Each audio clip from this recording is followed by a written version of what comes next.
During the following weeks, Lyth had a strict routine. During the day, while being all wrapped up, he focused on practicing the breathing technique and learning as much as he could about his family and their language.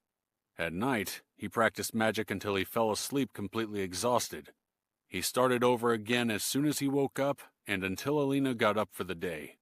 He tried taking breaks, but they never lasted long. He realized that contrary to popular belief, living as a baby was not as easy as it seemed, and he felt stressed most of the time. He could not speak, not even the words he'd already understood to avoid scaring his family. He could not move. He just observed, slept, ate, and relieved his bowels. He was not used to being so helpless and dependent on others for every little thing. Too much free time was making him insane. So he practiced and practiced, trying to adjust to his new reality without overthinking the absurdity of his situation. As his powers increased, so did his ability to control them. After a few weeks, he felt confident enough to try earth and water magic. He was always careful, never conjuring more than a few droplets of water or manipulating more than a handful of dirt.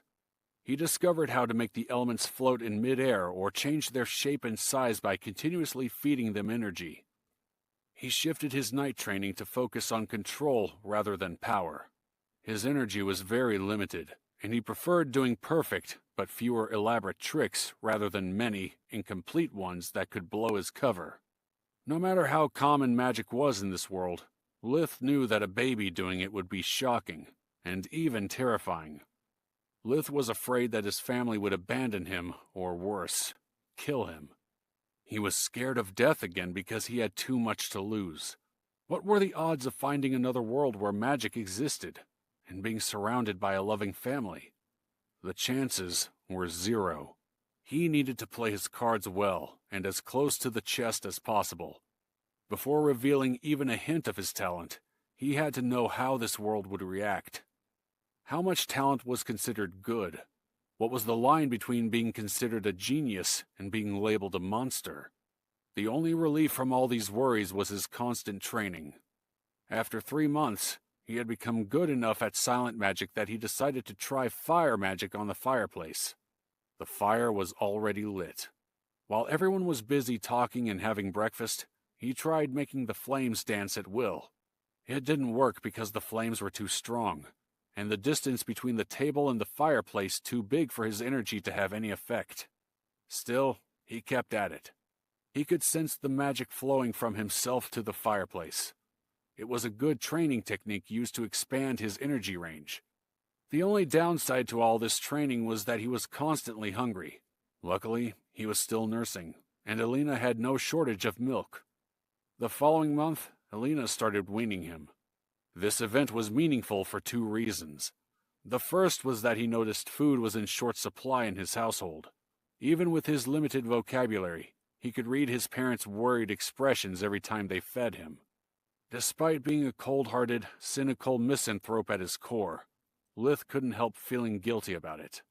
They loved him as a son. At first, he'd thought they were no more than hosts. The only ones he cared about were Alina and his big sister, Rena, who also took care of him. But with their devoted love, affection, and constant care, the family had managed to make a dent in his hardened heart. The more time he spent with them, the more he considered them his real family, rather than people he was using for his own gain. He limited his training so he wouldn't exceed the amount of food they could afford. Even that required some fine-tuning to find the exact quantity, because eating too little would be as worrisome as eating too much. The other reason it was meaningful had to do with his physical body. Because he had to limit his training as much as possible, Lyth now had more time to practice the breathing technique he called accumulation. That way, his core energy grew faster to the point it hit a bottleneck. His body wasn't big enough or strong enough to hold an indefinite amount of energy. Lyth never noticed that before because his baby body grew rapidly, and he had only so much time to expand his energy core. Without him realizing it, his body and energy core had developed together. But the balance had been broken, and practicing accumulation made every fiber of his body ache, so he had to stop. Luckily, he was still well fed and rapidly growing, so despite not being able to train, the bottlenecks didn't last long. Another discovery was the result of him not practicing magic or using accumulation. While studying the causes of his bottleneck energy, he found out that it was possible to modify the breathing technique by skipping a step and not holding his breath. That way, the energy would just flow in and out of his body, renewing him like a good night's sleep. Lyth named this technique invigoration. After several tries, he discovered that the world's energy allowed him to stay awake for several days, but not indefinitely. Each time he used invigoration, the energizing effect lasted less and less.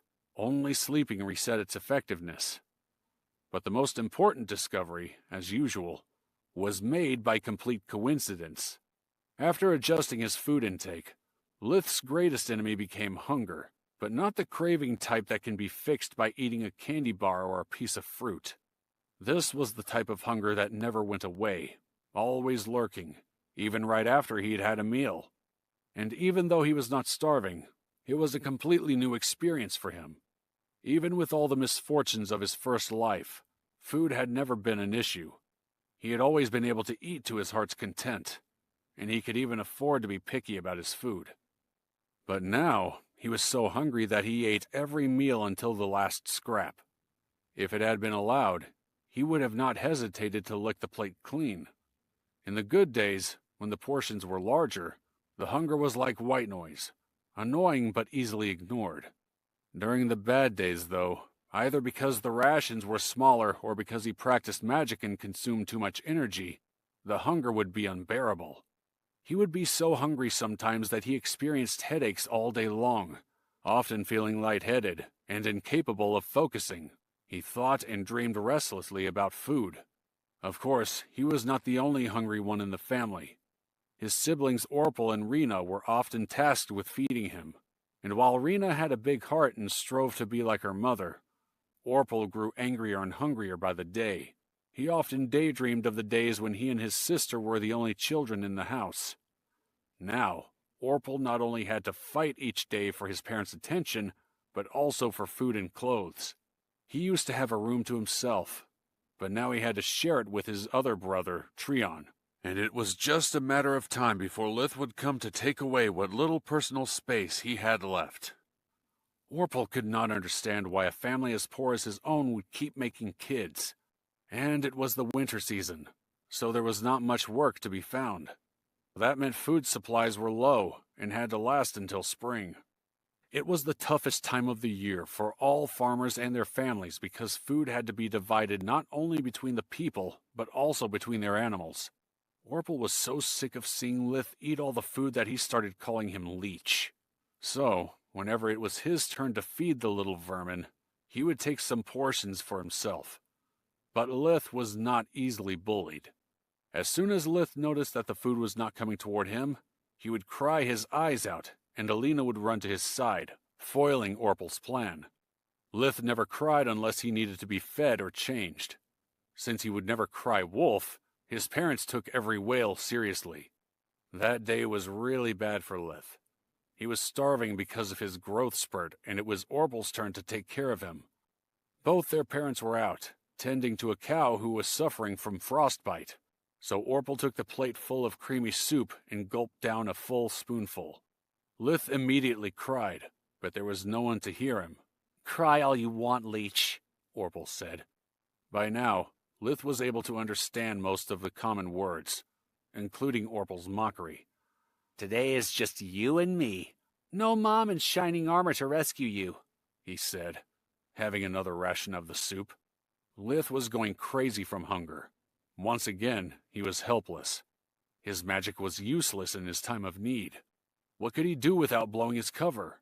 He thought about what options he had, but none came to mind. Using fire was too dangerous. A single meal was not worth it if he burned down the house. But his hunger was driving him mad. He felt a kind of rage he'd never thought possible. "You bastard," he thought.